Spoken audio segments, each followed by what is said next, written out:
بسم اللہ الرحمن الرحیم۔ السلام علیکم ورحمۃ اللہ وبرکاتہ۔ میری پیاری اسلامی بہنوں، آج کے ہمارے سبق کا عنوان ہے مولوی کی حافظ قرآن بیٹی سہاگ رات کو کتیا بن گئی۔ میں اس بیان میں بتاؤں گی کہ اس نے اپنی زندگی میں کون سے ایسے گناہ کیے تھے جن کی وجہ سے اسے اتنی بڑی سزا ملی کہ وہ انسان سے جانور بن گئی۔ میری پیاری بہنوں، بنگلہ دیش کے قریب ایک مولوی رہتا تھا۔ اس کی بیٹی حافظ قرآن ہونے کے ساتھ ساتھ بہت زیادہ خوبصورت تھی۔ اللہ تعالیٰ نے اسے بہت زیادہ حسن و جمال سے نوازا تھا۔ وہ بہت خوبصورت حسن و جمال کی مالک تھی، جمیل تھی، مگر بدقسمتی سے وہ ایک گناہ بہت شوق سے کیا کرتی تھی۔ وہ گناہ جس کی وجہ سے اللہ تعالیٰ نے اسے لوگوں کے لیے عبرت کا نشان بنا دیا تھا۔ وہ گناہ تھا زنا۔ اسے زنا جیسا گناہ بہت بری عادت بن چکا تھا۔ اس گناہ نے اسے قرآن پاک سے بھی دور کر دیا تھا۔ اس کا ذہن خراب ہو چکا تھا۔ پیاری بہنوں، وہ زنا جیسا گناہ بہت شوق سے کیا کرتی تھی۔ وہ زنا کی عادی تھی۔ وہ غیر محرم مردوں کو اپنے گھر بلاتی، ان سے باتیں کیا کرتی تھی اور اپنے والدین سے چھپ کر، اپنے والد سے چھپ کر ان کے ساتھ گناہ کیا کرتی تھی، ان کے ساتھ زنا کیا کرتی تھی۔ پیاری بہنوں، ایک دن ایک خوبصورت نوجوان لڑکا ان کے گھر کے قریب سے گزرا۔ مولوی کے گھر کے سامنے سے ایک خوبصورت نوجوان لڑکے کا گزر ہوا۔ جیسے ہی اس لڑکی کی نظر اس نوجوان پر پڑی، وہ فوراً اس کے لیے دیوانی ہو گئی۔ دیکھتے ہی دیکھتے اس کا دل اس پر آ گیا۔ وہ اس کی عاشق بن گئی اور اپنے دل میں اسے پانے کی خواہش کرنے لگی۔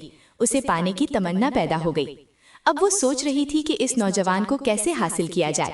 اس کے دل میں اس نوجوان کو پانے کا شوق جاگا۔ اس کے ساتھ ملنے کا، اس کے ساتھ گناہ کرنے کا شوق پیدا ہو گیا۔ اب اس نے اس لڑکے نے پیغام میں محبت بھیجی تو جسے لڑکے نے فوراً قبول کر لیا، کیونکہ وہ لڑکا خود بھی زانی تھا۔ وہ بھی بڑے شوق سے زنا جیسا گناہ کیا کرتا تھا۔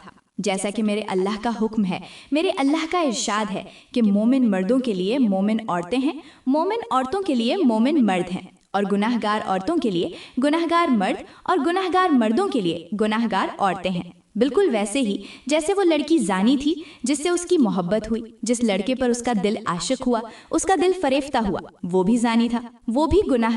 یہ لڑکی گناہ بڑے شوق سے کیا کرتی تھی۔ اسے اس لڑکے سے محبت ہو گئی تھی۔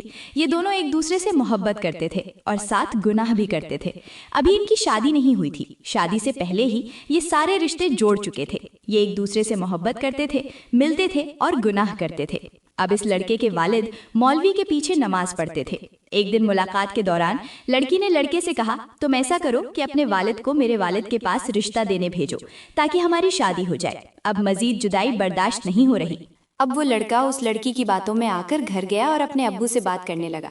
ابو سے کہا، ابا جان، میں مولوی کی بیٹی سے شادی کرنا چاہتا ہوں۔ اس کے ابو نے کہا، تمہارا دماغ خراب ہو گیا ہے، تم کیا بکواس کر رہے ہو؟ تمہیں پتا ہے تم کس کے بارے میں بات کر رہے ہو؟ تمہیں معلوم نہیں کہ وہ کتنا بڑا خاندان ہے، کتنا عظیم خاندان ہے؟ ہمارا ان کے ساتھ کوئی تعلق ہی نہیں، ہم تو گناہ گار لوگ ہیں، ہمارا ان کے ساتھ کیا میل جول؟ پھر بھی میں تمہاری خوشی کے لیے ایک بار اس مولوی کے پاس چلتا ہوں۔ میں جا کر تیرے لیے اس کی بیٹی کا رشتہ مانگتا ہوں، ہو سکتا ہے وہ رشتہ دینے کے لیے راضی ہو جائے۔ اب اس لڑکے کا باپ اپنی بیوی کے ساتھ مولوی کے گھر پہنچا اور دروازے پر دستک دی۔ مولوی سے بات کرنے لگا کہ میں تنہا بیٹھ کر تم سے کچھ بات کرنا چاہتا ہوں۔ مولوی نے اسے ایک الگ کمرے میں بٹھایا جہاں کوئی تیسرا شخص نہیں تھا، جہاں کوئی ان کی باتیں سن نہیں سکتا تھا۔ پھر اس لڑکے کے باپ نے مولوی سے مخاطب ہو کر کہا، مولوی صاحب، میں نے سنا ہے کہ آپ کی بیٹی جوان ہو گئی ہے اور میرا بیٹا بھی جوان ہے۔ یار، میری دل کی خواہش ہے کہ میرا بیٹا تمہاری بیٹی سے شادی کرے، اس لیے میں تم سے تمہاری بیٹی کا رشتہ مانگنے آیا ہوں تاکہ ہماری شادی ہو جائے۔ تو مولوی صاحب نے کہا، ارے بندے، تیرا دماغ ٹھیک ہے؟ کہیں تم پاگل تو نہیں ہو گئے؟ ایسا کیا بات کر رہے ہو؟ میری بیٹی حافظہ قرآن ہے اور تمہارا بیٹا جاہلا، گنہگار اور ان پڑھ ہے۔ میں اپنی بیٹی کی شادی کسی بڑے اور معزز گھرانے میں کروں گا۔ میرا خاندان بڑا ہے اور تم لوگ گنہگار ہو، اتنا غرور مت کرو۔ وہ کہنے لگا کہ ہمارا گنہگار لوگوں سے کیا لینا دینا، لہٰذا ایسی بات کرنے کے لیے دوبارہ میرے دروازے پر مت آ۔ یہ باتیں سن کر لڑکے کا باپ بہت مایوس ہو گیا۔ مایوسی کے ساتھ وہاں سے اٹھا اور اپنے گھر کی طرف چل دیا۔ گھر جا کر اس نے اپنے بیٹے کو بتایا کہ بیٹا، میں مولوی کے پاس گیا تھا لیکن اس نے رشتہ دینے سے انکار کر دیا، اس لیے تیری شادی مولوی کی بیٹی سے نہیں ہو سکتی۔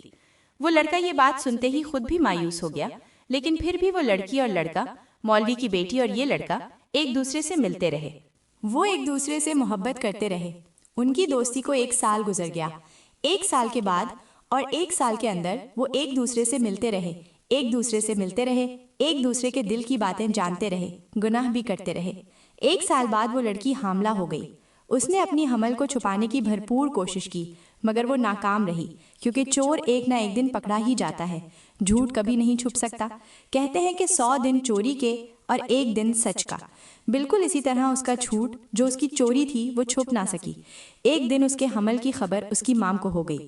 اب اس کی ماں جو تھی وہ بھی اپنی بیٹی کے اس عیب کو چھپانا چاہتی تھی، اس لیے ماں کا ایک بار دل ضرور ٹوٹا، مگر کیا کر سکتی تھی، یہ اس کی اولاد تھی، اس لیے ماں نے بھی اس حمل کو چھپانے کی پوری کوشش کی۔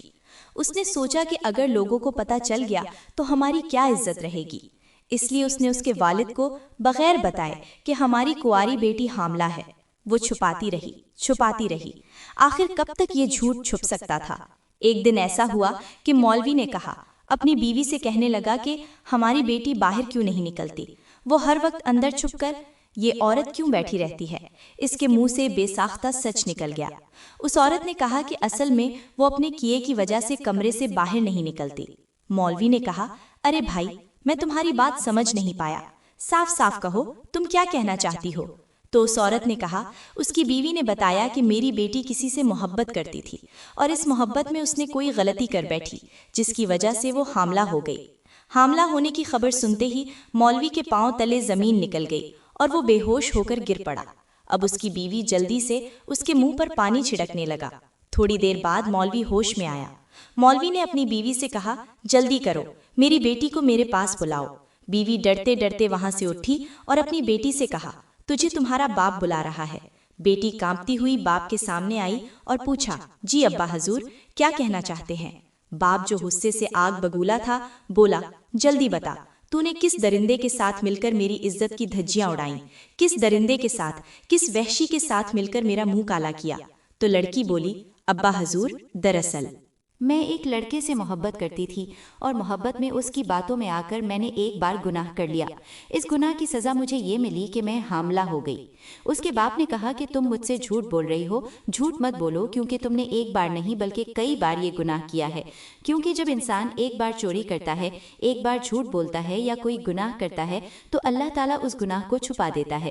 جب وہ دوسری بار بھی کرتا ہے تو پھر بھی میرا اللہ چھپاتا ہے، لیکن جب وہ گناہ بہت زیادہ ہو جاتا ہے، جب میرا اللہ کسی گناہ کو چھپانے کے بجائے سب کے سامنے لے آتا ہے، تب وہ گناہ چھپتا نہیں بلکہ سب کے سامنے ظاہر ہو جاتا ہے۔ مطلب یہ ہے کہ تم نے وہ گناہ 1-2 بار نہیں بلکہ کئی بار کیا ہے، اسی لیے میرے اللہ نے تمہیں سزا دی کہ وہ گناہ سب کے سامنے آ گیا۔ پھر اس مولوی صاحب نے کہا، اے میری بیٹی، جلدی بتاؤ وہ شخص کون ہے، وہ وحشی کون ہے، تاکہ میں اسے آج ہی بلا کر تمہارا نکاح کر دوں اور تمہیں اپنے گھر سے رخصت کر دوں۔ لڑکی نے کہا، ابا حضور، میں فلاں بن فلاں کے ساتھ محبت کرتی تھی تو اسی وجہ سے میں اس گناہ میں مبتلا ہوئی۔ تو اس کے باپ نے بیٹی کو گھر میں چھوڑ دیا اور خود ان کے گھر کی طرف چل پڑا۔ گھر جا کر اس کے دروازے پر دستک دی۔ لڑکے کا باپ دروازے پر آیا تو اس نے پوچھا، جی مولوی صاحب، کیسے آنا ہوا؟ مولوی نے کہا، میں تم سے کچھ بات کرنا چاہتا ہوں، لہٰذا تنہائی میں بیٹھ کر میری اس کو سنو، میری اس فریاد کو سنو۔ تو وہ شخص مولوی صاحب کو ایک کمرے میں لے گیا، الگ بٹھایا اور اس کی بات سننے لگا۔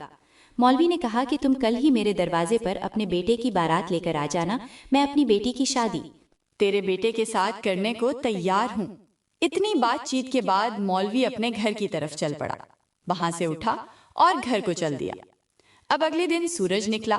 صبح سویرے وہی لڑکا اپنی بارات لے کر مولوی کے دروازے پر پہنچ گیا۔ لوگ دیکھ کر حیران رہ گئے کہ ایک ہی دن میں شادی کا فیصلہ کیسے ہو گیا۔ خیر، اس مولوی نے اپنی بیٹی کا نکاح اس لڑکے کے ساتھ کر دیا۔ نکاح کے بعد جب رخصت ہونے لگا تو رخصت کرتے ہوئے والد نے کہا، اے دنیا کی سب سے بری لڑکی، میں تجھ سے اس جہان میں بھی ناراض ہوں اور اگلے جہان میں بھی ناراض رہوں گا۔ میں کبھی بھی تم سے راضی نہیں ہوں گا، کیونکہ تم نے میری عزت کی دھجیاں اڑا دی ہیں۔ تم نے میری ناک کٹوا دی ہے ان لوگوں کے سامنے جن کے سامنے میں ہمیشہ سر اٹھا کر فخر سے چلتا تھا۔ آج تمہاری وجہ سے میرا سر شرمندگی سے جھک گیا ہے۔ تم نے میرا سر شرمندگی سے جھکا دیا ہے، اس لیے میں کبھی بھی تم سے راضی نہیں ہوں گا۔ میں دعا کرتا ہوں کہ اللہ تعالیٰ تمہیں لوگوں کے سامنے، دنیا والوں کے سامنے اس گناہ کی سزا دے، تاکہ لوگ اور دوسری عورتیں اس سے سبق حاصل کریں۔ پھر اس نے اپنی بیٹی کو رخصت کر دیا۔ اب بیٹی روتے ہوئے اپنے باپ کے گھر سے اس لڑکے کے ساتھ رخصت ہو گئی۔ لڑکے والے بارات لے کر واپس اپنے گھر پہنچ گئے۔ جب رات کا وقت آیا تو وہ دلہن اپنے کمرے میں بیڈ پر بیٹھی اپنے شوہر کا انتظار کر رہی تھی۔ اتنے میں وہ دولہا اپنے کمرے میں داخل ہوا۔ جیسے ہی وہ لڑکا کمرے میں آیا، اس نے دونوں ہاتھوں سے اس کا گھونگھٹ اوپر کیا۔ جیسے ہی گھونگھٹ اٹھایا، فوراً اللہ تعالیٰ نے اپنی عزت کے لیے برداشت نہ کیا کہ باپ کو دکھ دینے والی لڑکی اپنے حلال شوہر کو اپنی آنکھوں سے دیکھے۔ اس لیے اللہ تعالیٰ نے فوراً موت کا پیغام بھیجا، جس نے آ کر گناہ کے دوران ہی اس لڑکی کی روح قبض کر لی۔ بغیر توبہ کیے وہ لڑکی مر گئی۔ بے ہوشی کی حالت میں اس نے اپنے شوہر کو نہیں دیکھا۔ شوہر کو دیکھے بغیر بے ہوشی کی حالت میں اپنے کمرے میں ہی وہ فوت ہو گئی۔ وہ لڑکی مر گئی۔ جب اس کے مرنے کی اطلاع اس کے باپ کو ملی تو اس کے باپ نے کہا کہ یہ میری بیٹی نہیں ہے۔ اگر یہ میری بیٹی ہوتی تو میری عزت کے ٹکڑے نہ کرتی، یہ میری عزت کے جنازے نہ نکالتی، یہ میری عزت کی بھرپور حفاظت کرتی۔ پھر باپ نے کہا کہ میں اپنی بیٹی کے میں اس کی نماز جنازہ میں شامل نہیں ہوں گا، نہ ہی اس کے غسل اور کفن میں ساتھ دوں گا۔ میں اس کا چہرہ دیکھنے کی ہمت نہیں رکھتا۔ خیر، ہر حال میں لوگوں نے اسے غسل اور کفن دیا۔ غسل کے بعد اس پر خوشبو لگائی گئی۔ خوشبو لگانے کے بعد محلے کی عورتیں، علاقے کی عورتیں ارد گرد سے دوڑتی ہوئی اس کا چہرہ دیکھنے آ رہی تھیں۔ میں نے کہا، او لڑکی، اب تو لوگ تیرا چہرہ دیکھنے کے لیے بےتاب ہیں، لیکن ہو سکتا ہے کہ میرا رب اس چہرے کو دیکھنے کے لیے تیار نہ ہو۔ ہم نے تو کافور کی خوشبو بھی لگا دی، ہم نے تو مدینہ سے بھی منگوائے گئے عطر بھی لگا دیے، لیکن اگر اس چہرے کو دیکھنے کے لیے میرا رب تیار نہ ہوا تو لاکھ کفور کی دھونی دینے کے بعد بھی یہ چہرہ کسی کام کا نہیں۔ خیر، لوگوں نے جو عزیز و آکار تھے انہوں نے اس کی میت اٹھا کر اپنے کندھے پر رکھ لی۔ ابھی وہ کندھے پر رکھنے ہی والے تھے کہ جو مومن لوگ تھے، جو متقی پرہیزگار لوگ تھے، انہوں نے غور کیا، دیکھا کہ چارپائی پر انسان نہیں، انسان کی میت نہیں، بلکہ ایک کتا بیٹھا ہوا تھا۔ اب جو مومن لوگ تھے انہوں نے یہ منظر دیکھا، لیکن جب وہ دوسرے لوگوں سے کہنے لگے کہ یہ میت کی جگہ ہے، کتا کیوں بیٹھا ہوا ہے، تو لوگ جو گناہگار تھے وہ بولنے لگے، کہاں ہیں؟ ہمیں تو نظر نہیں آ رہا۔ اللہ تعالیٰ نے صرف مومن لوگوں کو یہ منظر دکھایا، گناہگاروں کو یہ منظر نہیں دکھایا۔ تو اس مردہ کی جگہ کتا بیٹھا ہوا تھا، جسے دیکھ کر لوگ حیران رہ گئے۔ اس کی تحقیق کرنے کے بعد لوگ اس کے باپ کے پاس گئے اور کہنے لگے، جلدی بتاؤ، تیری بیٹی نے ایسے کون سے گناہ کیے تھے جن کی وجہ سے آج تیری بیٹی عبرت کا نشان بنی ہوئی ہے؟ اب اس مولوی نے کہا، میں اس لڑکی کا باپ ہوں، لہٰذا میں اس کے گناہ تمہیں نہیں بتا سکتا۔ تم ایسا کرو کہ اپنے گھر کی جو عورتیں ہیں ان عورتوں کو میری بیوی کے پاس بھیجو، میری بیوی خود ہی انہیں بتا دے گی کہ اس کی بیٹی کون سے گناہ کرتی تھی جن کی وجہ سے وہ عبرت کا نشان بن گئی۔ اب وہ لوگ اپنے گھروں کو گئے اور عورتوں کو اس لڑکی کی ماں کے پاس بھیجا کہ جاؤ اور پوچھو کہ وہ لڑکی کون سے گناہ کرتی تھی۔ اگر تم ان گناہوں کی مرتکب ہو تو فوراً ان گناہوں سے توبہ کر لو۔ اب وہ عورتیں اکٹھی ہو کر ان کے گھر پہنچیں، مولوی کے گھر جمع ہو گئیں تو مولوی کی بیوی بولی، عورتوں، اصل میں بیٹی نے زندگی میں 2 بڑے گناہ بڑی شوق سے کیے تھے۔ وہ 2 گناہ کرتی تھیں، ایسے گناہ جو اللہ تعالیٰ نے کبھی معاف نہیں کیے، نہ ہی توبہ کا موقع دیا۔ وہ حافظ قرآن تھی، وہ سب کچھ تھی، لیکن اس کے 2 گناہوں نے اس کی ساری نیکیوں کو ضائع کر دیا۔ پھر عورتوں نے کہا، جلدی بتاؤ وہ گناہ کون سے ہیں؟ تو اس عورت نے کہا، پہلا گناہ جنسی گناہ تھا، جس نے اس کی تمام نیکیاں ضائع کر دی تھیں۔ مطلب وہ شادی سے پہلے غیر محرم مردوں کے ساتھ گناہ کرتی تھی، غیر محرم مردوں سے تعلقات رکھتی تھی، ان سے ملتی تھی، جس کی وجہ سے وہ حرام ہو گئی تھی۔ اگر آپ نے یہ گناہ کیے ہیں تو کبھی نہ کرنا۔ اور دوسرا گناہ یہ ہے کہ اس نے اپنے بوڑھے والد کو دکھ پہنچایا، اس کی آنکھوں سے آنسو بہائے، اس کی عزت والی پگڑی کو خاک میں ملا دیا، اس کی مونچھیں بھی کاٹ دیں، جس کی وجہ سے اللہ تعالیٰ نے اسے اپنے جائز شوہر کو دیکھنے کی بھی فرصت نہ دی۔ وہ ایک نظر بھی اپنے شوہر کو نہ دیکھ سکی اور جنین کی حالت میں ہی اس دنیا سے رخصت ہو گئی۔ اے اسلام کی مقدس شہزادیوں، اگر آپ ان دونوں گناہوں میں سے کسی ایک گناہ کی صورت ہو تو خدا کی قسم اللہ تعالیٰ نے آپ کو اپنی زندگی میں ہی فرصت دے رکھی ہے۔ گناہوں سے توبہ کر لو، اللہ تعالیٰ تمہیں معاف کر دے گا۔ اگر تم ابھی توبہ کرو گی تو معاف فرما دے گا، لیکن جب تم مر جاؤ گی تو پچھتاوے کے سوا کچھ ہاتھ نہیں آئے گا۔ میں دعا کرتی ہوں کہ اللہ تعالیٰ ہمیں ان دونوں گناہوں سے بچنے کی توفیق عطا فرمائے۔ اللہ تعالیٰ ہمیں نیک کام کرنے کی توفیق دے۔ اللہ تعالیٰ ہمیں اچھی نصیحت پر عمل کرنے کی توفیق دے۔ آمین ثم آمین۔ وما علینا الا البلاغ المبین۔